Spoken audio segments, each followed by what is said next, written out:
आलू बाहर मूली अंदर। होती थी। अगर कुछ सुनाई दे रहा था तो ग्रीन बोर्ड पर सर वर्मा के चलते चौक की आवाज। ये हर बार फोर्थ पीरियड में ही क्यों मुझे भूख लगने लग जाती है। टिफिन ही खोल लेती हूँ। वैसे भी दादाजी कहते हैं जैसे ही भूख लगे खाना खा लेना चाहिए, वरना ना एसिडिटी की प्रॉब्लम हो जाती है। लास्ट सेकंड बेंच में बैठी रमा अपना लंच बॉक्स खोलती है, जिसमें आलू का भरता, पराठा और सॉस था। अचानक से ये खुशबू की बाहर कहाँ से आई? खिड़कियां तो बंद है। जरूर सर ने सरसों का तेल लगाया होगा। और जोर से बोलना, ताकि सर पीछे मुड़कर हमें देख ले और हम दोनों को क्लास से बाहर निकाल दे। ये खुशबू मेरे टिफिन की है। भूख लग रही थी बड़ी जोरों की मुझे। इकोनॉमिक्स के पीरियड में ही तू क्यों टिफिन बाहर निकालती है? तुझे पता नहीं है क्या वर्मा सर का दिमाग कितना घिसका हुआ है? अगर उन्हें जरा भी भनक पड़ी ना तो प्रिंसिपल मैम के पास लेकर जाएंगे हमें। तो मैं उन्हें भी अपने घर का स्वादिष्ट आलू का भरता खिला दूंगी। आलू के भरते का नाम सुनते ही लास्ट बेंच में बैठी 3 और लड़कियां किताब छोड़कर रमा के टिफिन को देखने लगती है। अगर हमसे बिना शेयर किए किसी ने टिफिन खाया तो सर को कंप्लेन करने में टाइम नहीं लगाऊंगी मैं, हाँ कह देती हूँ। रमा धीरे से अपना टिफिन ऊपर लाती है और एक बाइट पराठे के साथ आलू का भरता खाने के बाद धीरे से टिफिन यहाँ से वहां पास करना शुरू कर देती है और पीरियड खत्म होने के पहले ही रमा का टिफिन खत्म हो जाता है। फिर बजती है टिन टिन टिन रिसेस की घंटी। ये क्या, तुम सब ग्राउंड में बैठकर एक साथ टिफिन खा रहे हो? किसी ने मुझसे पूछा भी नहीं। मेरा टिफिन तो फटाफट तुम सब खा जाती हो। लाओ इधर दिखाओ कौन क्या लाया है। मैं तो मिक्स वेज की सब्जी और पराठे लेकर आई हूँ। मैं तो पनीर की सब्जी लाई हूँ। और मैं मूली के पराठे। अब समझ में आया मेरे टिफिन देखते ही तुम सबकी जीभ पर लार क्यों तैरने लग जाती है। क्योंकि तुम्हारी मम्मी तुम लोगों को ये गाजर, मूली, बैंगन बैंगन देकर भेजती है। बहन, आलू इन सारी सब्जियों से सस्ते हैं, तो ये तो मत बोल।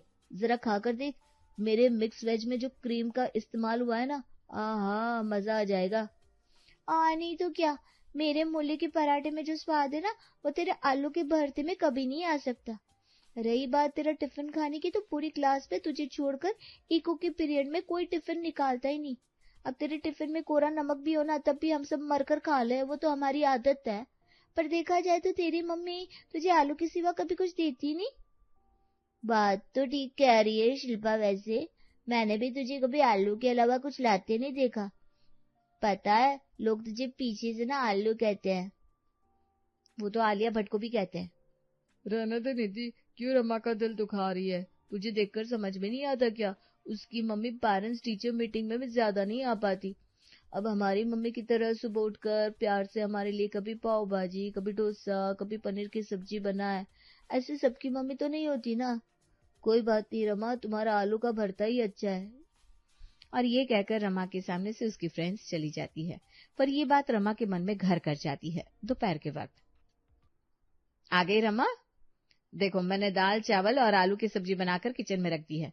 दादा दादी को परोस देना और साथ में तुम भी खा लेना, भूलना मत। फिर 5 बजे तुम्हें ट्यूशन भी जाना है। मैं दुकान निकल रही हूँ। बाय, लव यू बेटा। अवन में खाना गर्म करके पार्वती अपनी पोती, अपने पति और खुद के लिए लाकर टेबल पर बैठती है। यह बहू का समझ में ही नहीं आता मुझे। घूम फिर कर मेरी पोती को काम बताकर चली जाती है। ये बेचारी अपनी पढ़ाई करेगी या रसोई का काम संभालेगी। अब क्यों नाराज होती हो? आपको तो छोड़ कर गई है ना आपकी पोती के साथ। अब जब आप है तो रमा को मेहनत करने की क्या जरूरत? हाँ दादी, आप तो हो ही। वैसे भी आलू की सब्जी के अलावा कोई दूसरी सब्जी नहीं बनाई क्या मम्मा ने? दाल, चावल और आलू की सूखी सब्जी, यही था बेटा रसोई में। तुझे और कुछ खाना है तो बना दूं? नहीं दादी, मुझे ज्यादा भूख नहीं है, मैं कमरे में जा रही हूँ। अपना खाना बिना फिनिश किए रमा अपने कमरे में चली जाती है और स्कूल का होमवर्क कंप्लीट करने के बाद ट्यूशन निकल जाती है। शाम के 6 बजे दुकान से खुशबू वापस घर लौटती है। खाना बनाने का ही तो काम रहता है बहू, वो भी तू मन से नहीं करती। दोपहर में तेरी बेटी ने कुछ नहीं खाया। कितनी बार कहा तुझे कि आलू की तरी वाली सब्जी बनाना, पर तूने सूखी बना दी। सूखी सब्जी रमा खाना नहीं चाहती। मुंह बंद रहा होगा उसका, मेरा भी बंद रहा था। पर दाल तो थी ना माँ जी, मुझे लगा। अच्छा ठीक है, मैं उसके लिए चावल फ्राई कर देती हूँ। तो थोड़े चावल मेरे लिए भी फ्राई कर देना। हरी मिर्च और आलू जीरे वाले चावल खाने में बड़े स्वादिष्ट लगते हैं। खुशबू जब तक चावल फ्राई करती है, रमा ट्यूशन से लौट आती है। इसे आप फ्राइड राइस कहती हो मम्मी? चावल के साथ सॉस रख दिया, वो फ्राइड राइस हो गया। ये आलू जो राइस में यूज किया है ना आपने, ये दोपहर वाला ही होगा। इस घर में आलू के सिवा और कुछ बनता क्यों नहीं है? क्या हो गया रमा, तुम्हें तो ऐसे ही चावल पसंद है, आलू के साथ फ्राई किए हुए। तुम इस तरह से क्यों बात कर रही हो? और कैसे बात करूं मम्मी, घूम फिर कर आलू की सब्जी या आलू के पराठे, नहीं तो आलू के पकौड़े। आलू के अलावा घर में कुछ बनता ही नहीं है। मेरे फ्रेंड्स समझते हैं हम गरीब हैं क्योंकि हमारे घर में दूसरी सब्जी बनती नहीं, या फिर मेरी माँ को मेरी फिक्र नहीं है, इसलिए वो जल्दबाजी में 2 आलू उबालकर उसका भरता बनाकर मेरा टिफिन पैक करके दुकान चली जाती है। आपको मेरे लिए खाना नहीं बनाना तो बोल दीजिए, मैं आपसे अपना खाना खुद बना लूंगी। खुशबू हैरान थी। उसकी बेटी जो हर वक्त उसके बनाए खाने की तारीफ करती थी, वो रमा जिससे कभी किसी से ऊंची आवाज में बात नहीं की थी, वो आज बड़े तीखे बोल बोल रही थी। रात को जब सभी साथ में बैठकर टीवी देख रहे थे, पार्वती खुशबू से कहती है, बहू आज रात में ना आलू दही की सब्जी बना ले। खट्टी खट्टी सी सब्जी खाएंगे ना तो मुंह का स्वाद जरा ठीक हो जाएगा। तेरे पापा जी के मुंह का स्वाद जरा बिगड़ा हुआ है, तो साथ में आलू मंचूरियन भी बना लेना। रमा का जी भी हरा हरा हो जाएगा। यहाँ सभी के माँ बाप अपने बच्चों को बाहर घुमाने लेकर जाते हैं, बाहर खाना खिलाते हैं, पर तू कहाँ अपनी बेटी को ज्यादा वक्त दे पाती है, इसीलिए चिढ़ गई होगी बेचारी, और कोई बात नहीं है। चिढ़ गई होगी? ऐसा क्या हुआ खुशबू, तुमने मुझे कुछ बताया नहीं। खुशबू किचन में आलू मंचूरियन बनाते हुए निखिल को सारी बात बताती है। इसमें उस बच्ची की भी गलती नहीं है, गलती तो मुझसे हो गई। घर के साथ साथ दुकान भी संभालने चली थी मैं। मुझे लगा अब वो समझदार हो गई है, खुद का काम खुद कर लेती है, और कई बार तो खुद से आलू की टिकिया बनाकर खा भी लेती थी। इसलिए मैंने ज्यादा उसकी खातिर करनी छोड़ दी और दुकान में मदद करने आने लग गई। बात वो नहीं है खुशबू जो तुम समझ रही हो। बात यह है कि रमा किसी और के दिए हुए ताने के कारण अपनी लाइफ को बदलना चाह रही है। कुछ सोचता हूँ मैं।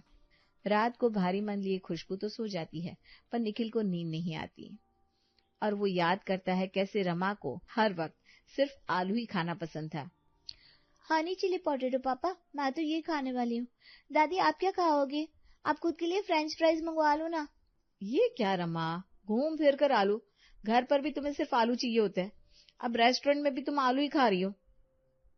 मेरी बच्ची को जो खाना है वो खाएगी। रमा बेटा तू ऑर्डर दे दे, मेरे लिए एक आलू की सब्जी और फ्राइड राइस मंगवा दे।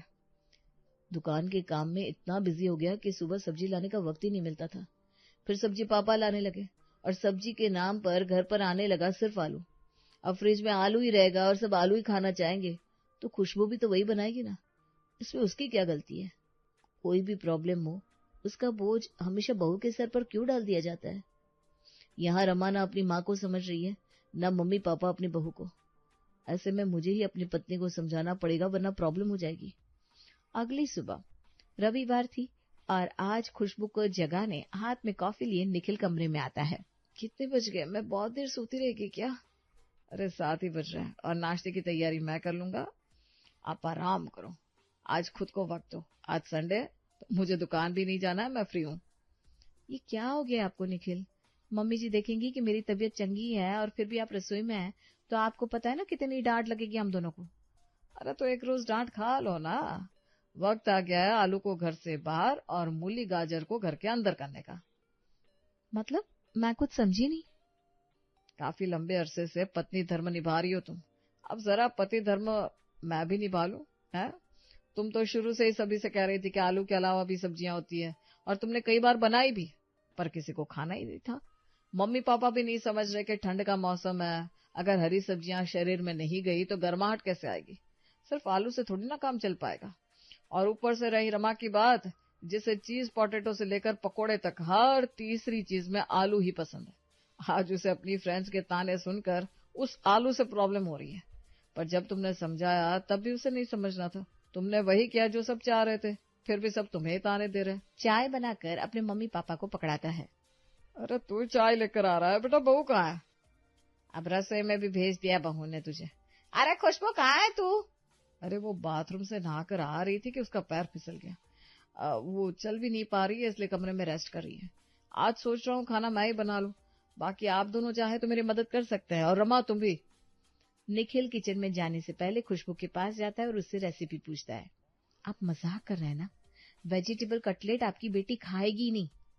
पर खाना तो उसे वही पड़ेगा, क्योंकि उसकी माँ सुबह सुबह हड़बड़ी में 2 आलू उबाल कर उसे टिफिन पैक करके दे देती है और उसकी फ्रेंड की मम्मियाँ उन्हें अलग अलग वैरायटी का खाना बनाकर देती है।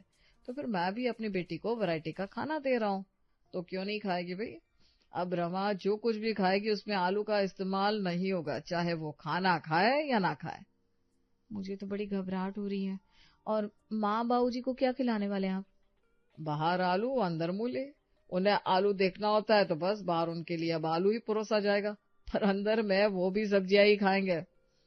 और दुकान में साड़ियों को खोलने और लपेटने का काम करने वाला निखिल आज समोसे रैप कर रहा था। इससे और मुश्किल काम नहीं मिला आपको? समोसे बना रहे हैं आप, बुरे फंसेंगे, मेरी बात मानिए। अरे नहीं फंसूंगा, मैं समोसे का चाट बना दूंगा ताकि अगर समोसा टूट भी जाए तो अंदर फीलिंग में आलू कितना है नहीं है ये किसी को पता ही ना चले। और बात रही खाना बनाने की, तो अगर बहू ने खाना बनाया हो तो सभी नुक्स निकाल देते हैं, पर बेटे का बनाया खाना माँ चुपचाप खा लेगी। और कटलेट खाकर रमा को भी अपनी फ्रेंड्स को ये कहने का मौका मिल जाएगा कि उसके घर में सिर्फ आलू की डिशेस बनाकर परोसी नहीं जाती। खुशबू और निखिल की मेहनत से फाइनली वेजिटेबल कटलेट और पोटैटो रैप्ड वेजिटेबल समोसे तैयार हो जाते हैं। एक पीस तुम टेस्ट करो ना खुशबू, समोसे ठीक तो है, अब इसका चाट भी बनाना है। खुशबू एक टुकड़ा समोसा जैसे ही तोड़ के खाती है, उसके तो मुंह से चटकारे निकलने लगते हैं। ये तो वाकई बड़ा स्वादिष्ट है। विश्वास नहीं होता। क्या खेल खेला है आपने, मैदे के बैटर में कच्चे आलू को कसकर डाल दिए। बाहर का मैदा ही अगर आलू का फ्लेवर लिए हो तो अंदर के मसाले में क्या है क्या नहीं कौन ही समझ पाएगा। निखिल महेश और पार्वती को समोसा चाट परोसता है और वेजिटेबल कटलेट रमा के सामने रखता है। ये क्या है पापा? वही सब्जियों का पकौड़ा, क्योंकि मैं तुम्हारे लिए सही खाना नहीं बना पा रही थी ना, तो ये बेड़ा अब तुम्हारे पापा ने लिया है। हाँ बेटा, अब तुम्हें फिक्र करने की कोई जरूरत नहीं है, मैं तो शुरू से चाहता था कि तुम्हें सब्जियां खाने की आदत हो जाए। अब दिन में तीनों वक्त तुम्हें ऐसे ऐसे डिशेस मिलेंगे कि तुम भी सोचती रह जाओगी। ये समोसा चाट तो एक नंबर का बनाया तूने बेटा, खाकर सच में मजा आ गया। देख रही है बहू, इसे कहते हैं आलू का कमाल। और तुझे आलू से तकलीफ होती थी, बिना आलू के कभी समोसे बन पाए हैं? आलू तो सब्जियों का राजा है, राजा। ये बात बिल्कुल 16 आने सच कही आपने सेठानी जी। रमा मुंह बनाकर किसी तरह एक पीस कटलेट को कंप्लीट करती है। वो मैं क्या कह रही थी मम्मा, मतलब आई एम सो सॉरी, मुझे आपसे इस तरह से बात नहीं करनी चाहिए थी। आप बस मुझे ना टिफिन में थोड़ी सब्जियों वाला खाना दे देना, वो मेरी फ्रेंड को दिखाने के लिए। बाकी घर में आप जो बनाओगे, मेरा मतलब है आलू की डिशेस भी मैं खा लूंगी पक्का। तो एक समोसा चाट ले लूं मैं इसमें क्या बोलूं बेटा, तुम्हारे पापा ने बनाई है, उनसे पूछ लो। बच्ची नहीं हो तुम रमा, याद रखना आलू के समोसे खाने की जिद तुम खुद कर रही हो। कल को पता चला तुम्हारी सहेलियों ने फिर कुछ कह दिया और तुमने गुस्सा अपनी मम्मी पर निकाल दिया। आई एम सॉरी ना पापा। वहां रमा सब्जियों के कटलेट को इग्नोर करके भी सब्जियां ही खा रही थी और सब लोग भी खा रहे थे। अगली सुबह खुशबू किचन में जाती है और सभी के लिए आलू बम तैयार करने की हिम्मत जुटाती है। मुझे बहुत घबराहट हो रही है निखिल, आपको लगता है मैं ये बना पाऊंगी? किसी को शक हो गया तो? इस उम्र में इतना आलू खाएंगे तो पापा मम्मी की शुगर का लेवल कहाँ चला जाएगा, पता है तुम्हें? वो तो भगवान का शुक्र है कि उन्हें शुगर नहीं है, पर इसी तरह चलता रहा तो जरूर हो जाएगा। तुम नहीं चाहते कि तुम्हारे ससुराल वाले हेल्दी रहे, तो अब थोड़ा सच झूठ तो करना पड़ेगा ना खुशबू। बाकी मैं यही हूँ, डोंट वरी। निखिल आलू बम के अंदर डालने के लिए चीज ग्रेट कर लेता है और पत्ता गोभी, मटर और गाजर के छोटे छोटे टुकड़े काट कर एक मसाला बना लेता है। खुशबू, तुमने जो आलू उबाला है ना, उसे अच्छे से मैश कर लो और खोखले कोफ्ते का शेप दे दो। फिर उसके अंदर जाएगा मेरा ये मसाला और फिर तुम्हारा आलू बम होगा फ्राई, जो दिखने में कोफ्ते जैसा ही लगेगा। इसे चीज बम बताकर तुम रमा को टिफिन में दे देना और इससे ग्रेवी की सब्जी बनाकर, यानी कि आलू के कोफ्ते बनाकर पापा मम्मी और मेरे सामने परोस देना। आज खुशबू रमा को टिफिन में आलू बम पैक करके देती है और अपने ससुराल वालों के सामने परोसती है आलू के दिखने वाले सब्जियों के कोफ्ते। आजकल खाना खाने के बाद जो ताजगी महसूस हो रही है, तो मजा ही आ रहा है। लग रहा है मैं 5 साल और जवान हो गया हूँ। बात तो बिल्कुल आपने 16 आने सच कही। आजकल खाने का स्वाद गजब का आ रहा है। लगता है आलू आप अच्छे क्वालिटी के ला रहे हो। भाई मैं तो हमेशा से ही आलू देख कर चुन कर लाता हूँ। हरी सब्जियां भी बुरी नहीं होती पापा जी। आज सोच रही हूँ दोपहर में मूली की सब्जी बना लूं। लगातार हम सभी आलू ही खा रहे हैं। शाम को आलू के पकोड़े, सुबह सुबह आलू के पराठे, चावल के साथ आलू की सब्जी, पराठे के साथ आलू की सब्जी। उसके अलावा भी बहुत कुछ खाया जा सकता है पापा जी। जिस हिसाब से ठंड बढ़ रही है, अगर बाकी हरी सब्जियां नहीं खाएंगे तो तबीयत बिगड़ने के पूरे चांसेस हैं। और अगर आप दोनों घर के बड़े होकर भी सब्जियां नहीं खाएंगे तो रमा कैसे खाएगी? अरे बहू, आलू की सब्जियां तो हम तेरा काम आसान करने के लिए बनवाते हैं, वरना हमारा क्या है, तू जो हमारे सामने परोस दे। क्यों सेठानी जी? और रही तेरी बेटी की सब्जियों को खाने की बात, तो अब तो वो खुद ही कह रही है ना अलग अलग डिशेस बनाने को, तो बना। पर मेरे लिए तो तू आलू की सब्जी बना दिया कर। अब जीवन में गिनती के दिन बचे हैं, उन्हें खा पी कर बिताओ भाई। यहाँ खुशबू के सामने उसकी सास ससुर का बचपन आ रहा था, तो वहाँ रमा की सहेलियां उसके टिफिन के आलू के भरते को याद करती नहीं थक रही थी। तुमने सच में बुरा मान लिया हमारी बातों का? क्यों यार रमा, तुझे पता है तेरे टिफिन की आलू की सब्जी हमें कितनी अच्छी लगती थी। ओह, क्या तुम्हारी मम्मी के हाथों का स्वाद है। मेरा टिफिन ना कुक बनाती है, इसलिए स्वाद ही नहीं होता। और मेरा मैं खुद बना कर लाती हूँ। तो खुश नसीब है कि तेरी मम्मी को तेरी इतनी फिक्र रहती है। क्या? नहीं तो क्या, कल को हम तुझे कह देंगे तुम हाइट में छोटी हो, तो क्या तुम लंबी होने की एक्सरसाइज करने लगोगी? रमा स्कूल से वापस आते ही अपनी माँ के गले लग जाती है। अब से मैं तुम्हें ज्यादा वक्त देने की कोशिश करूंगी बेटा। और जब मम्मी बिजी रहेगी? और जब मम्मी बिजी रहेगी तब मैं तुम्हें टाइम दूंगा बेटा।